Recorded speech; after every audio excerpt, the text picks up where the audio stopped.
good, y'all? It's your boy Idasa Tariq, Friday DCX, Fresh Air Flavor, Ground Floor Communications. My name's Idasa Tariq, 24 years old, single male, brown hair, 5'8", weigh about 200 pounds, you know.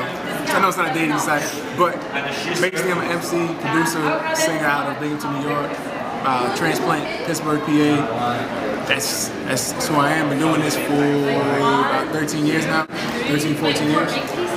Excuse me, what am I talking about? Started this when I was 13, 14 years old, so about 10 years now. Got like got one album out now, 4 EPs, 1 beat tape currently, working on some more ones. Well, Binghamton and Pittsburgh, 2 different cities when you look at it. Try to tell folks in the Burgh, a lot of cats think it's a small city. When you compare it to Binghamton, my downtown is like from here to here. Okay, their downtown is the whole daggone table. Realistically, it's two different attitudes. I mean, it's both blue collar environments, which is cool. So it definitely provides a working people music, if I will use my own term, working people music. Binghamton kind of gives me more of like a back home, old school 90s soulful type feel. I'm doing Pittsburgh music, I'm more like on my gritty J Dilla Midwest bumpy type sound, you know. Alright, so Pissed Off Soul Man originally started like a year prior to when it was released. It became Smiling Faces 2, which I was going to release that as like a full-length album. Then it went from that to Bingo Boom, a whole bunch of different names y'all heard me throwing out there on Facebook or whatnot. And then basically went to Pittsburgh with a shorty, pissed me off, viewed the music. Pissed Off Soul Man came to be a culmination of everything that was just happening at that point in time. And signed with Project DCX, the label. I also co-founded. It's 5 of us. We put it together. It was like, all right, we're gonna make this album. That's what happened. That's how it came about. As far as like inspiration for it, like I said, the city, females, work, just being an average Joe.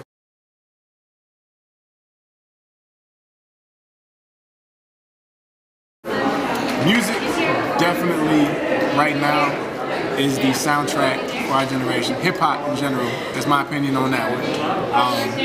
It's really it's taking the teacher role, because a lot of folks right now don't want to have that responsibility of peer-to-peer interaction. Real talk. Like, more folks would rather listen to whoever's currently out now than actually talk with the person that's down the street from them. That probably knows more about the situation than they do. But it can definitely be used as a positive message. I feel it needs to be used more as a positive message to have some kind of balance. I mean, if we don't have the negative, there really is no sense for having the positive when you look at it.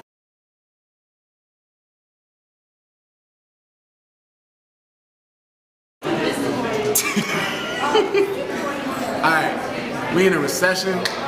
People are broke as hell. That is definitely fuel for the music. I like gearing my stuff towards working people, because I feel like the abundance of songs talking about making it rain when people don't have capabilities at this point, the resources to do so. So it's like, shit that goes on here in America definitely fuels it.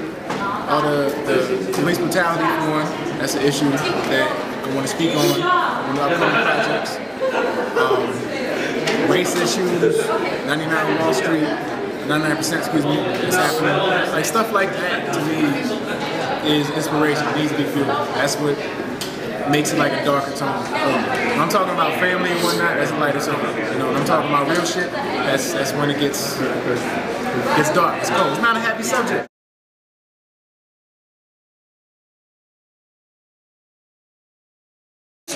Alright, so I got into rapping through Will Smith and Tyler Kweli when I was 13, 14. Didn't really start producing until Kanye came out, College Dropout. First video I saw was Slow Jams. And then I found a program, Free Loops, I figured it'd be easier to make my own beats and pay somebody else on SoundClick or whatever. I think it was D-Music at that time was up and running. Rather make my own stuff and pay somebody else for something I can learn how to do. That's how I got into the beat making. And my man, LB, shout out to Manchester, basically taught me how to chop up samples and whatnot through Fruity Loops. So I started finding out about that. Ninth Wonder, Black Milk, Jay Dilla, Madlib, cats like that. It does add another level of dynamics to my music because now I get more control of it. It's not like somebody sends me a beat and I have to figure out a verse or a hook, so I'm not going to sing, whatever like that. I can actually go back in there, change how the drum sound, how the sample sounds, all that good stuff. So I mean, that's a cool thing with that. I like it because it gives me the Kanye West effect. People aren't expecting me to rap. They think I'm just a producer, and then vice versa. They're not expecting me to make beats. They just think I rap, especially singing. Truth be told, nobody really knows I sing, and I'm not like on some Luther Vandross. Ooh yeah, I'm not doing that. Right? I'm doing Nate Dogg. That's that's my inspiration. Dwelle, Nate Dogg, Music Soul Child. Like those are very good singers that I look up to. You know, R.I.P. to Nate Dogg, by the way. But those are singers that I look up to that I try to capture that style.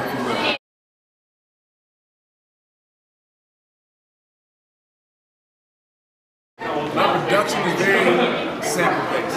At some point, we'll do like a MTV Cribs type thing. Go through like the DCX house and whatnot. Speaking of which, DCX house is where we at.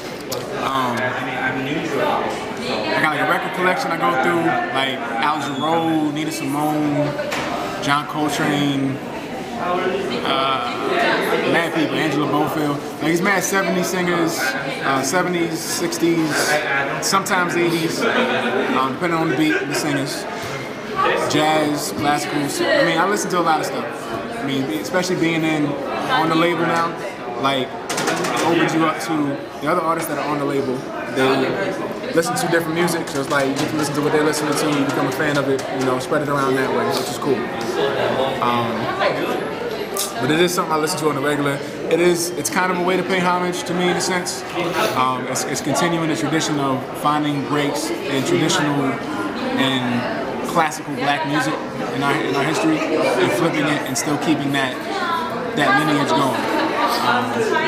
Which I like doing. I like finding the samples, and especially if it's been sampled a lot. Like if you take James Brown's It's a Man's World. Listen to how Dilla flipped it. There's a whole bunch of other producers out there that may flip it in a similar way, but it's ain't nothing like finding a classic sample on YouTube or in a record store, and you hear it and you're like, I need to attack it. I love that feeling as a producer.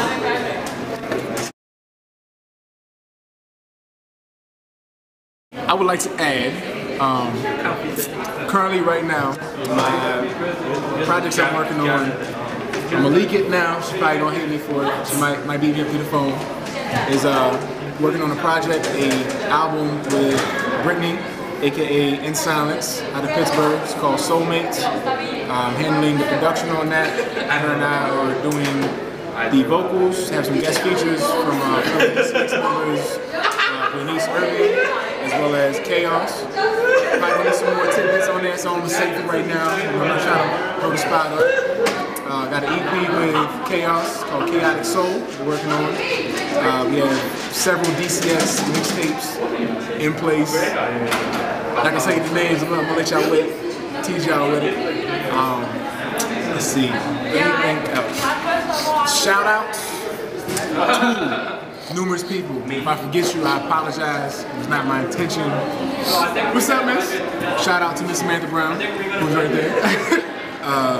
ASO, Lasso, all of Binghamton University, for the student groups and putting us on, BAMS, Black Unity, Don Dada, BSU, let's see, there's a lot of y'all, I apologize, University, BCC, Binghamton going to be down, Project DCX, remember that name, diverse cultural excellence, down there on the banner.